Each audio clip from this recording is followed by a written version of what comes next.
All right. Well, thank you guys all for making it back from the coffee break. We're here to talk a little bit about the fuzzy and the techie, both sides, and why the liberal arts are important in our digital world. So I'm going to talk to you guys today, as soon as my slides pop up here, about sort of this interaction between the importance of human in addition to the importance of hardware, right? So taking you guys back to 1959, this gentleman on screen here is a guy by the name of Charles Percy Snow, or C.P. Snow as he went by. And C.P. Snow was both a physicist and a novelist. And he delivered a lecture at Cambridge University where he started by saying, you know, we've got this growing chasm between the sciences and the humanities. We've got the sciences, which are, you know, the study of the natural world, and we've got the humanities, which are the study of the human condition within the natural world, and sort of technology fitting into that as being our attempt to harness the natural world. And he really said, you know, this is a growing chasm that exists where we have people from one side who can't speak the language of the people on the other side. And so this lecture that he delivered in 1959 became known as the Two Cultures Lecture. And he lamented this growing chasm between the two sides. And I think if we fast forward today, almost 60 years into the future, we have the same sort of debates going on where we're talking about artificial intelligence, but we're only starting to scratch the surface on ethics, on, you know, if someone's work schedule is determined by a robot or by algorithms, what does that mean? We're only beginning to scratch the surface when we think about the importance of learning to code, but then taking it back a step and saying, really the only problems worth solving are human problems. So learning to code is not enough. We've got to root the code in the human context. And as we've seen over the last week or two, I think we're only beginning to scratch the surface on these conversations around data and privacy, social contracts, norms and mores, and when and where people are responsible. And so all this is to say that, you know, in this world of kind of focusing on STEM, on sciences, technology, engineering, and math, I think when we take a step back, we realize that the humanities are equally important. And as we hear from Director Cardillo next, he'll talk about putting the A in the middle of STEM, a term that we've all probably heard called STEAM. New acronyms abound. There's something else I've heard recently called HEAT, which is humanities, engineering, arts, and technology. But I think the important message is that we kind of bring together these two cultures again. So about 3,000 miles away where I'm from, Northern California, there's this university that looks a little bit like Club Med. It's called Stanford. And at Stanford, we have terms for this. And you might say, where did this guy get the terms fuzzy and techie? Actually, they come from Stanford University. So this is the book that I wrote. And the reason that I wrote this book was because I looked around Silicon Valley, where I'd spent all my time. And the narrative was predominantly about the importance of learning to code, the importance of STEM. And I thought that the narrative needed to come back to center because I looked around the valley and I said, well, these are the people running some of the biggest tech companies in Silicon Valley. And you've got people like Susan Wojcicki, who runs YouTube, who studied both history and literature. You've got not just adult supervision, not just the people that are in the CEO role, but you've got people that are the product developers, the founders of these companies. People like Stuart Butterfield, who created and runs Slack. And Slack is a corporate communications platform that we may all be becoming familiar with. And even very techie tools like Reddit, we think of as kind of uniformly technical, are founded by people like Alexis Ohanian, who actually studied history at the University of Virginia. So I think all this is to say that technical literacy, as we go forward into this new world, is necessary, but it's not sufficient. And that's sort of the message that I want to talk about today. So Stuart Butterfield makes this great quote, having 2 degrees in philosophy, actually undergraduate and graduate school. And Stuart says, you know, studying philosophy taught me 2 things. I learned how to write really clearly, and I learned how to follow an argument all the way down, which is invaluable in running meetings. And I think if any of us have led teams or been in roles of leadership, we realize that this ability to deal with ambiguity, this comfort in sort of the gray areas, this is something that degrees in the humanities, like philosophy, really teach us how to grapple with some of these questions. And these questions don't go away. So the greatest challenges in today's kind of technical world are actually things that touch on social, they touch on psychological and philosophical, and I think we're beginning to see that they also touch on the ethical. And so somebody like Tracy Chow, here on the cover of MIT Tech Review, Tracy could easily be the poster child for the perfect STEM degree, perfect STEM major, somebody who studied electrical engineering, computer science, kind of came out into the workforce endowed with the perfect skill set for tomorrow's world. Yet Tracy actually was one of the early employees at Pinterest and then also at Quora. And Quora is a question and answer website, which some of you may have used. And what she found at Quora was the early product conversations that they were having, the ones that center around the whiteboard, that maybe center around having a beer after work, those are things where the conversations were philosophical in nature. They were asking questions like, are users going to be inherently good or bad? Are they going to defy our terms of service? And if so, do we have to have a moderation queue? Do we retroactively take down bad content? And these are the questions that Tracy realized that they were grappling with at places like Quora and Pinterest. And she looked around her team and she said, all of us are engineers, yet none of us have really studied these things that are fundamentally and centrally important to how we design the product. And so Tracy's become an advocate, actually, against all odds in some ways, of blending philosophy and engineering, of trying to get more people on her teams to have backgrounds in the humanities as well. And she really kind of laments, to CP Snow's point, not having sort of both sides of her educational experience, because she realized that so many of the challenges that she faced in designing these products and running her engineering teams had to do with these questions about privacy, these questions about civil liberties, about who is responsible. It wasn't just about writing the code. So similarly, there's this guy, Tristan Harris, and some of you guys may have come across Tristan recently. He was on 60 Minutes with Anderson Cooper recently. Tristan was a developer. He sold a company to Google, and at Google, he started looking around at the product teams, and he said, never before have so few people created products that touch so many lives. So we have 10 people in a room developing Gmail. Gmail touches the lives of 1 billion people. And so what are the responsibilities of those teams? What are the skill sets that are required on those teams? And so Tristan started asking these questions where he was pushing back on diversity, he was pushing back on who should be in the room, how should we be thinking about some of these questions, and he fashioned himself Google's design philosopher. And so he's since left Google and he started advocating for some of these things out in the world, but Tristan's overwhelming sort of observation is that at one point the personal computer was the bicycle for the mind, as Steve Jobs said. It was something that was meant to sort of unlock our ability, our potential to teach us. And in some ways, technology, as Tristan noticed, had become more like this. It had become more of a slot machine in our pockets. So for anyone who's been to Vegas, you'll know the one-armed bandit that you pull down on the lever and it takes your money. Well, Tristan talks about the one-finger bandit, where you scroll and scroll and scroll, and Instagram or whatever your sort of social media of choice is takes your time. And so these are fundamental questions about ethics. They're questions about, if we design technology in a way that's inherently addictive, what are the repercussions of that? So Reed Hastings, who runs Netflix, he often quips, and it's quite funny, that some of his greatest competition is human sleep. And for anyone who's sat there and had the next episode will begin in 3, 2, 1 on Stranger Things or whatever your favorite show is, you'll recognize that these are the levers and the tools that companies use, and they A/B test, and they employ dozens of engineers to figure out what is the method that's going to hook you in as quickly and efficiently as possible. And so, it starts asking these big questions of what is our technology optimizing for? How are we thinking about these big questions? Because technology is not agnostic. It's not something that we just build and put out there in the world. It's actually values dependent, right? And so who gets to determine these values? And I think that was the question that Tristan was posing.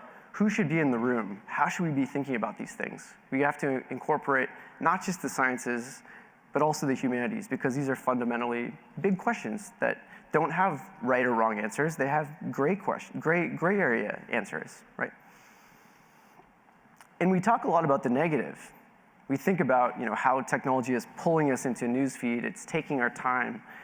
But these same levers can actually be used for good, or that's debatable. So Talkspace is another example where you think about these same design levers that can pull us in could actually be used to pull us into a safe space, to pull us into something where we can seek to improve our mental health experience or wellness. So again, these are not sort of black and white questions, but these are the questions of the liberal arts. These are the questions that we debate in classes like philosophy that I think are important to bring back into our technology-led world. And so these are questions about nudges, about sort of technological paternalism. At what point and in what ways does technology have the ability and the purview to kind of pull us in? And nowhere is this more apparent than when we talk about algorithms. Because algorithms are basically taking processes, codifying them into ones and zeros, and then pushing us through those motions. And so there's a company called Stitch Fix. And Stitch Fix is a little bit like Netflix.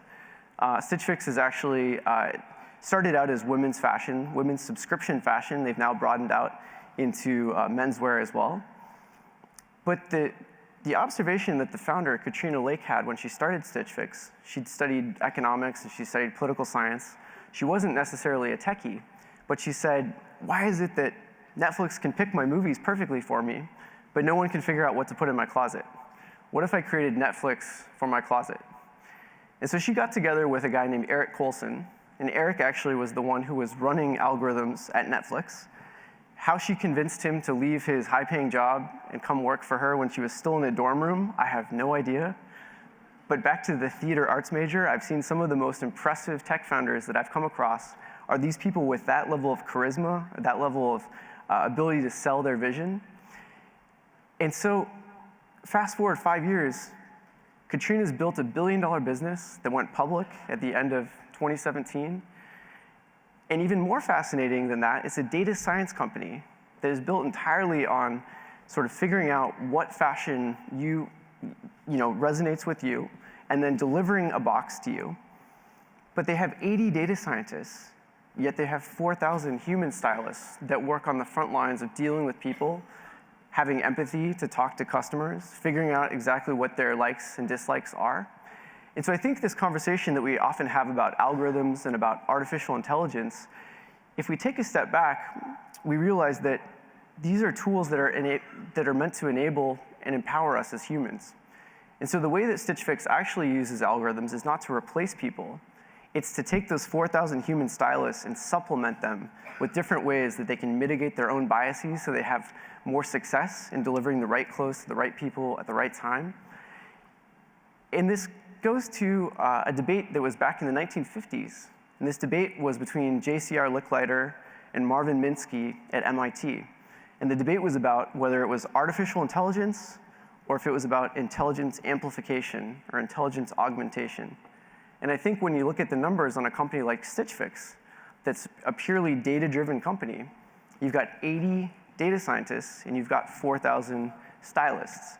And so it's much more a conversation about IA, I think, than it is about AI. So one person who's on the back of the book, she also leads artificial intelligence now at Google Cloud, is this woman, Fei-Fei Li. And she has a great quote that was recently in the New York Times where she says, I often tell my students not to be misled by the name artificial intelligence. There's nothing artificial about AI. It's actually made by humans, intended to behave by humans, and ultimately to impact human lives and human society. And so I think that when we have these conversations, taking a step back and putting the code in context, if you will, and thinking about where this roots in sort of our own human skill sets as well. So it's not just about what we're building, how we're building it, but again, about why we're building it. And so zooming out and talking a little bit about big data and talking a little bit about some of the concepts that you all are more familiar with here, like satellites, Spire is a company where we think about the technological building blocks and how much more accessible they have become recently. So Spire went from napkin to 50 deployed CubeSats in about 5 years, using off-the-shelf components to track airplanes, to do maritime domain awareness, to look at weather data. And so in this world where we have the technological building blocks becoming more and more accessible to companies like Spire, we think of this explosion of big data, and we have more and more and more data. Certainly that's going to lead to better outcomes, better answers. But back in 2014, somebody who I interviewed for the book was the commanding officer on the watch floor of the USS Blue Ridge, which was the lead ship in the South China Sea for the 7th Fleet. And this young man, Andreas Xanaxis, he was responsible for providing first-line analysis to the fleet commander. And on this one night in 2014, something happened that nobody had ever really seen before. So the Chinese National Offshore Oil Company was moving an oil rig, but they had a whole cadre of vessels and ships that went alongside. So when Andreas and his 6 analysts looked at the screen and they had radar data, they had satellite data, they had news wires coming in, it wasn't just about the data to figure out what they should tell the fleet commander, giving him that one line of analysis. They had to take a step back and think about the context. Andreas drew upon his own background in political science, his own work at Brookings Institute, to really kind of put some of these ideas in context and provide the fleet commander with the right information at the right time. And this experience actually prompted Andreas to think more about how we predict geopolitical events. And so he got involved in this thing called the IARPA Geopolitical Forecasting Initiative. And Andreas actually got involved with a professor at the University of Pennsylvania, a guy named Philip Tetlock. And Professor Tetlock had this notion that he was very skeptical about experts. He said, experts don't always know what's right. And so let's take a blended approach of using machine learning and data, and let's blend it with human expertise and see where we come out in this process. And what they found was that Philip Tetlock's team and these super forecasters, as they were known, Andreas being one of them, they outperformed nearly every other team by a huge margin. And what this showed was that it was more than just big data. It was big data plus the human context, plus the Andreas Xanaxis. And so what was interesting in this quote from Andreas here was that there's always this initial assumption of how do we automate this? How do we get rid of the people? How do we get rid of the humans? And really, as Andreas says, we don't need to take the human out of the loop. What we need to do, to the Stitch Fix example, is augment the human, to supplement them, to use machine learning, to use big data, but to use them to add to the human part of the equation. And so really it's about SIGINT, but it's also about human judgment. And I think this is a core thing that I want to leave you guys with, is that it's not about one or the other. It's really about how we blend these two sides. And so another company that you guys may have heard of is this company called Kaggle. Has anyone out there participated in a Kaggle data science competition? So Kaggle was started by an Australian economist who looked at the world and he said, there's all this data out there that's been locked up and siloed within organizations, within big companies. What if we could take the data out of those contexts and allow people from completely different walks of lives to ask questions of the data?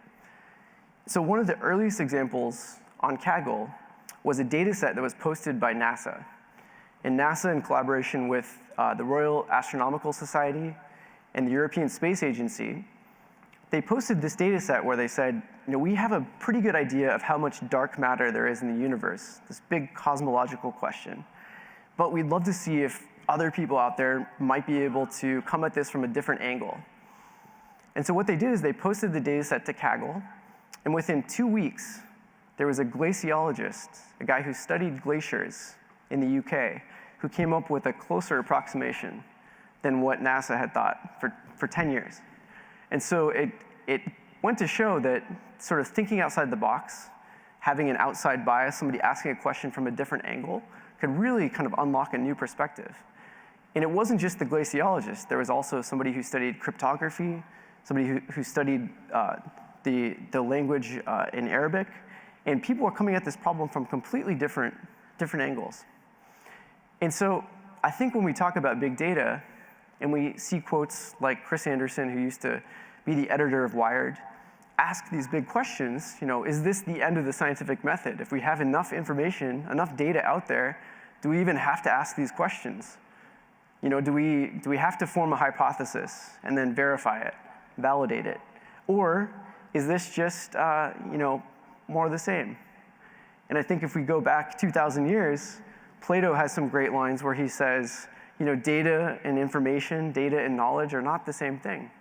And actually, it's how we ask the questions. Data is a subset of knowledge, is a subset of wisdom.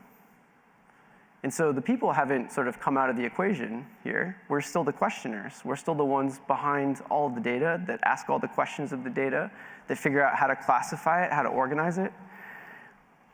And so an economist at NYU, Arun Sundararajan, he talks about this as the Roger Bannister effect. And for anyone who's a runner in the room, like I am, I'm not nearly as fast as this guy, but Roger Bannister was the first person to break the 4-minute mile. And before this, everyone thought it was impossible. People said there's no way that anyone will break 4 minutes. Roger Bannister broke the 4-minute mile, and 46 days later, somebody else broke the 4-minute mile. And so what it goes to show you is when NASA released the data set on Kaggle, and they thought it couldn't get any better, within 2 weeks, a glaciologist beat them. And then a cryptographer beat that guy. And it got better and better and better. And so I think we realize that the humans can't really be taken out of the loop. We're the fundamental questioners. We're the ones that are intimately involved in this whole process. And so going back 2 centuries to Voltaire, I think we should judge a person by their questions, not by their answers. And so people often ask me, they say, well, we live in this era of Google, where everything is, the world's information is right there at my fingertips. Do I really need my kid to study this or that? Can't they just Google it? And my response is usually, well, how many times have you sat there with the blinking cursor on google.com and you have the world's information at your fingertips, but you don't know what question to ask? You sit there and you look at the blinking light. And I think we've all been there before. And so all this is to say that data science is important, but so is the context. And using all sorts of newfangled tools, we've probably all heard about the company Palantir in the room.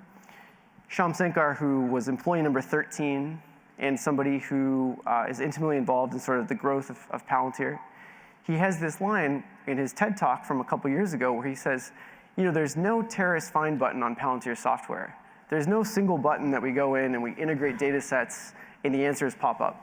It's all about human intelligence. It's about human analysts sifting through the process.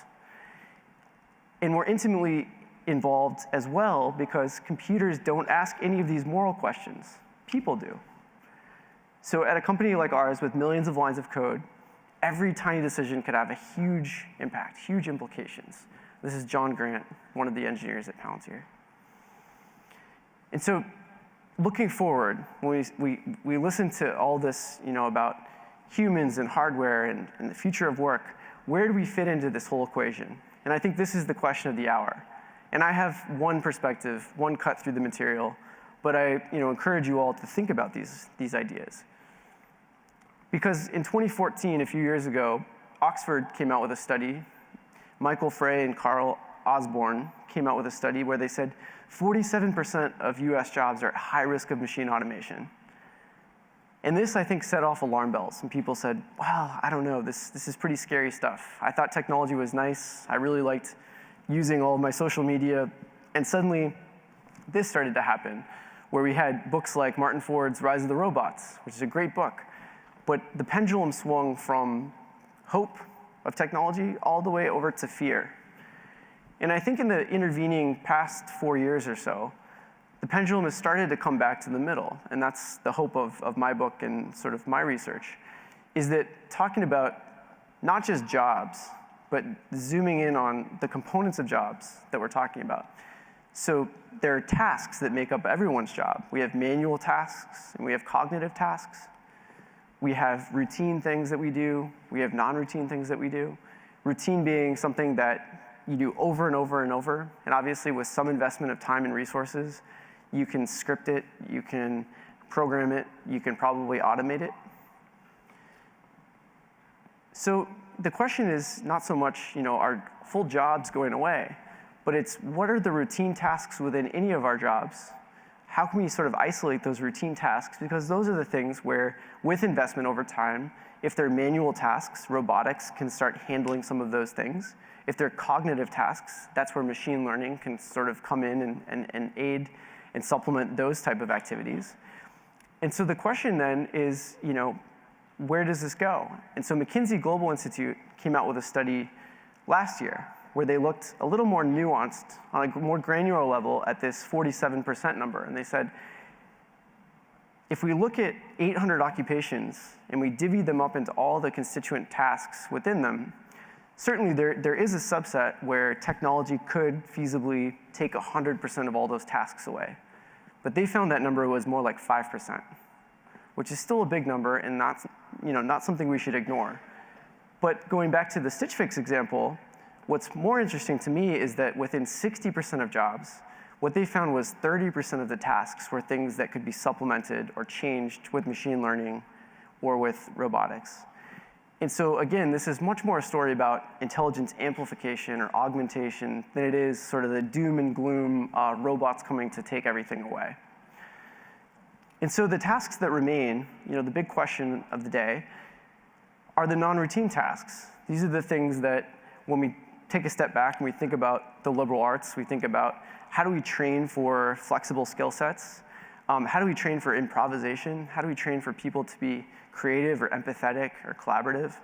I love this one example where somebody asked me, they said, well, how do I learn empathy skills? And they pointed me to a Quora post. And a Quora is a question and answer website, which I mentioned before, that's used predominantly by engineers and lots of techies in Silicon Valley. And somebody had written a response to this question. They said, well, to learn empathy, you have to read books about empathy. And I wanted to facepalm because I said, God, that's the most linear answer. That's not at all how you learn empathy. Get into a taxi and talk to somebody, or travel the world, or read a book of fiction that puts you into a time and place completely different from your own, where you start to see the world through another person's perspective. Those are ways to maybe start getting at how you teach empathy. And so I had to laugh because it was such an A to A kind of linear response to something that obviously takes a little bit more nuance. And so these jobs of the future, the ones that we're all kind of thinking about, and where will they be? Will they be things that we're prepared for? These are jobs that will be about asking the right questions, about framing data, about sort of tugging on it in different ways. There will be jobs that are about training machines and being the sort of human-to-machine interface. And I think that's where a lot of engineering jobs abound. But equally, there will be this set of jobs around challenging bias and asking the questions, just like Tracy and Tristan have started doing in Silicon Valley, and about empathy and communication. And so this sort of front lines of being the human-to-human interface is also where there are jobs that will abound.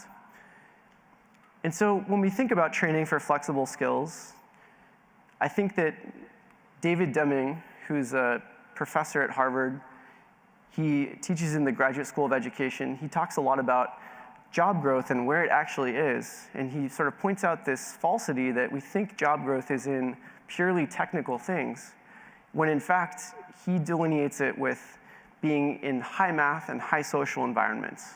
And so it's not purely about just being a philosopher or just being an engineer. Again, going back to C.P. Snow's Two Cultures talk, it's about blending high math and high social. It's about investing in the soft skills, but equally not being intimidated by technology. And so taking you guys to MIT commencement last year, Tim Cook had this great quote where he says, I'm not worried about artificial intelligence giving computers the ability to think like humans. I'm more concerned with people thinking like computers without values or compassion. And so this is sort of the final thought that I want to leave you guys with. Thank you.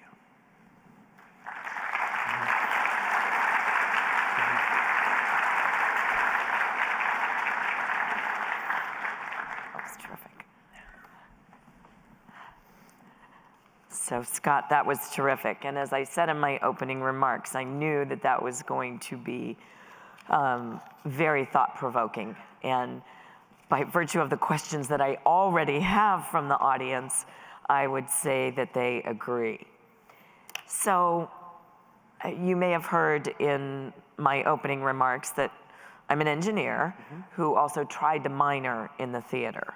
So I think I'm kind of that blended person to begin with. But as I think about, certainly throughout my life, there's a real dichotomy at times between the techies and the fuzzies, and that comes to communication. Folks communicate very differently.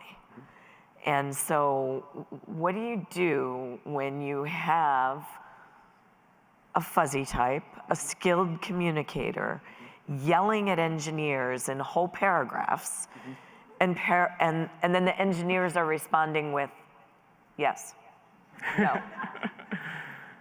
What do you do? Yeah, so it's a great question.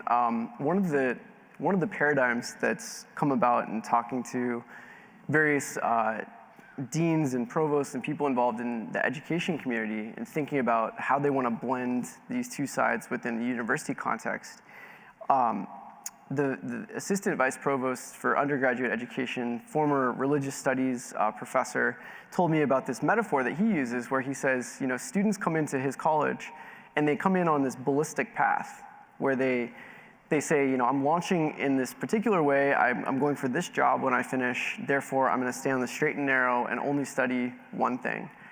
And he says, we've got to get students, and I think equally, sort of as we think about investing in our own education over time, on-the-job training as well, how we think of our education as a passport, not a plane ticket. So I think we constantly debate the merits of flying from point A to point B and whether a degree in anthropology or computer science is better than the other. And I think what we have to get to is thinking about our education in beta, where somebody who's uniformly fuzzy probably should take a data science class. They should have some on-the-job training to help them break the ice on speaking the speak of engineers, and vice versa. And so I think to the extent that we can fill out our own passports, where if you're somebody who has studied extensively on one side of the house or the other, how do we break the ice? And I think that's one of the really important things that training and on the job and thinking about education in beta is something, and being in beta is an engineering term for being a work in progress, so to speak. And I do think our universities are thinking about that. Certainly I know my alma mater, Virginia Tech, is looking at creating that deep knowledge base in a particular area within a broad brush across, and having some experiential learning thrown in there at the same time. So I do think our universities are heading in that direction. But a question I have from the audience is, employers may not be there yet. They're recruiting largely folks with technical skills, the STEM without the A, so not STEAM, in hopes of reducing training costs, bringing folks in with those hard technical skills.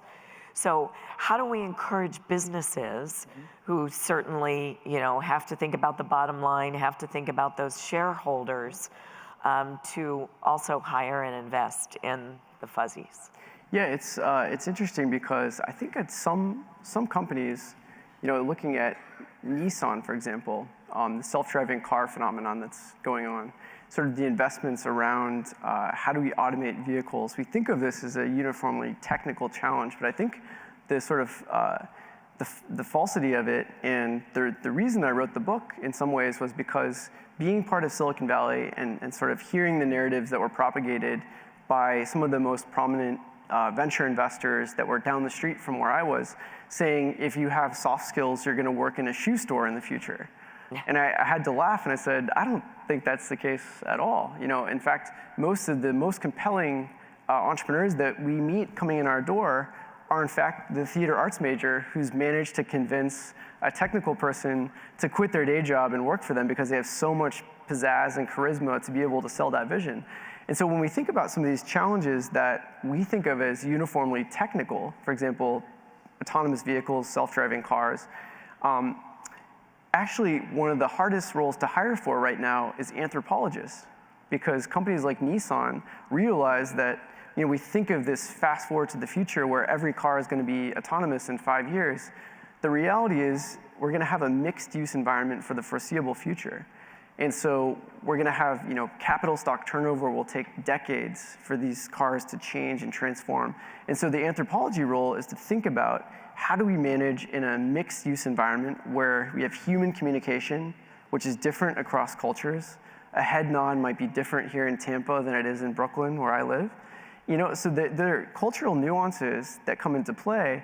And so I think when we think about these technical jobs and technical roles, we take a step back, we'll realize that some of the hardest ways that we codify into code these technologies are rooted in skill sets like anthropology, the user experience research. We tend to think of mechanical engineering as something that's a technical subject. But if you go to an ME course on nearly any college campus and you talk to mechanical engineering students, they'll say, well, actually, half of my load is user experience research and asking questions and figuring out product market fit. And I say, well, isn't that a lot like anthropology? Isn't that a lot like sociology? And so, when we think about the fuzzy and the techie, part of the sort of thrust of the book is that it's not one or the other. And it's certainly not uniform within.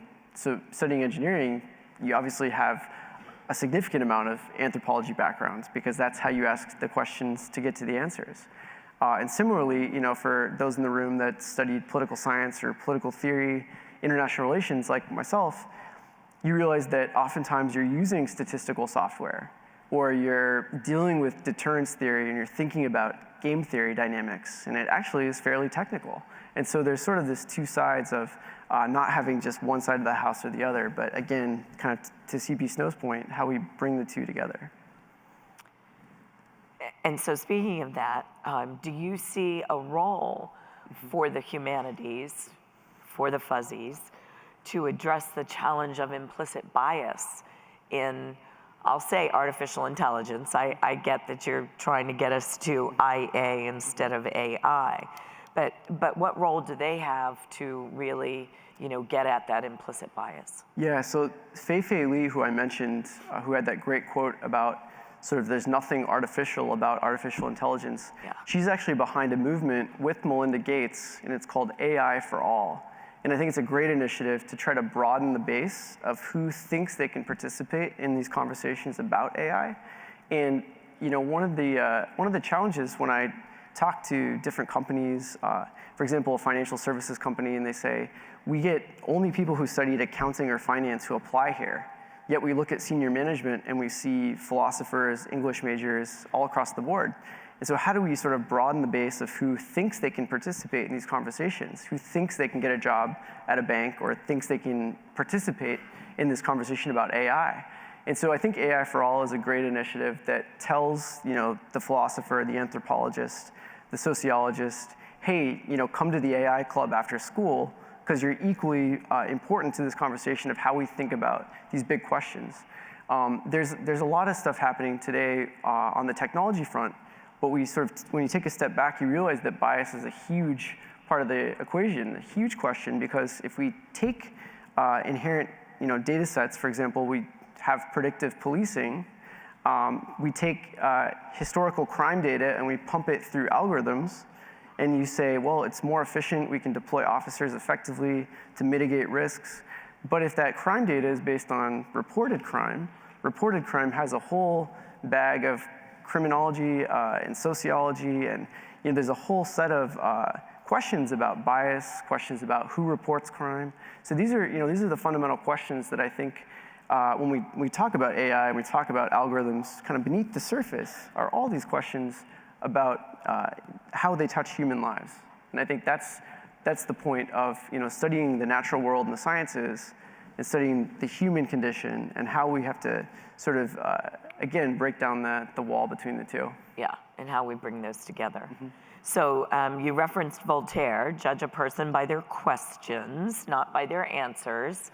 I guess I'm being judged here right now. What advice do you have to folks on how to ask good questions? I mean, we're taught ask open-ended questions. Don't ask a question just to get a yes or a no. How do you learn how to ask good questions?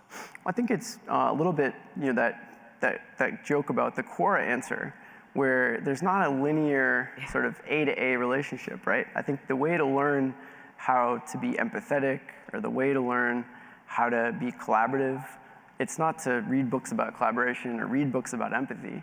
I think it's a much less linear relationship. And so I think, there are a lot of open-ended questions about technology and education, about how we can sort of create learning environments where we engage with technology, but we don't sort of mask behind, sort of hiding behind the iPad. But I think that all of these type of blended approaches in curriculum development and education are ways that we can sort of blend art and science and blend getting people to think with these flexible skills. One of the quotes that I didn't have today, but is a fascinating talk, which I encourage you guys to look up on Google. Drew Faust, who's the president of Harvard University, she gave a great lecture at West Point. This was in 2017, where she talked to all the cadets. And she said, through the sort of danger and disorientation of being out there in the world, potentially being on the battlefield, the one thing you have to turn to that can give you clarity in this time of ambiguity are the humanities. And so her closing thoughts were, keep a copy of the Iliad under your pillow when you're deployed, because it will ground you in sort of thinking that you're not alone, that this has been going on for centuries, and that these challenges, sort of grappling with ambiguity, grappling with these big questions, are things that people have dealt with before. And so I think, to me, turning back to the classics, thinking about sort of great books, these are ways that I think we can train sort of those flexible skill sets. Okay. Well, speaking of books, what are you reading right now? So the book that I read most recently is a book by Carlo Rovelli, he's a cosmologist and sort of a theoretical physicist. And I've also been reading a lot of E.O. Wilson. And the interesting thing, E.O. Wilson is a biologist. He's somebody who studied ants and ant colonies his entire life. And you think, gosh, how narrow. That's so crazy just to study ants. But the learnings from how ants organize as societies is fascinating. For how AI works, sort of, you have almost binary interactions that lead to this incredible complexity. So the study of biology is having impact on artificial intelligence. And equally on the Carlo Rovelli book, what's interesting is here's a physicist, but you realize that it comes full circle when you start talking about quantum gravity and whatnot. It becomes philosophy. It's entirely philosophical. And so I think it's interesting that the two books that are most recently on my bedside table kind of, again, straddle this art and science. And you realize that some of these great thinkers, whether it's E.O. Wilson or Carlo Rovelli, they're not one or the other. He's a physicist, but he's also completely a philosopher. And E.O. Wilson is a biologist, but he could easily be a technologist when we think about the impact on the study of ants and what it has today for artificial intelligence. So, the study of ants. Yep. The impact on artificial intelligence. Not as uninteresting as you might think. Yeah. I have not read that. Scott, one thing I wanted to ask you, in fact, the first question I wanted to ask you, and just simply forgot because I got into that communications, was what led you to write this book? Why did you write it? So what's interesting is my lens obviously is from having worked with lots of startups in Silicon Valley and other places as well. And so the book, it gave me a lot of empathy actually for many of the entrepreneurs that I work with, because you realize that when you start something, you don't necessarily know how it's going to pivot and migrate and meander. We talked about Stuart Butterfield and his 2 philosophy degrees and kind of being comfortable in ambiguity. we look at Slack and we say, $5 billion company later, you must have had this crazy vision to create this brilliant company. And then you take a step back and you realize, actually, he created a gaming company that was called Tiny Spec. And the gaming company didn't go anywhere. It didn't work. But he had an engineering collaboration tool that was on the side where they said, well, maybe this product is more interesting. And they started building around that, and that became Slack. And so similarly with the book, I started on the journey a couple years ago, and you don't exactly know where it's going to meander, but I'm really happy that it led me here. Well, we're glad that it led you here as well. Scott Hartley, thank you so much. And I'd like everyone to know that Scott will have a book signing outside the exhibit hall upstairs after the morning session ends. So thank you so much. Thank you.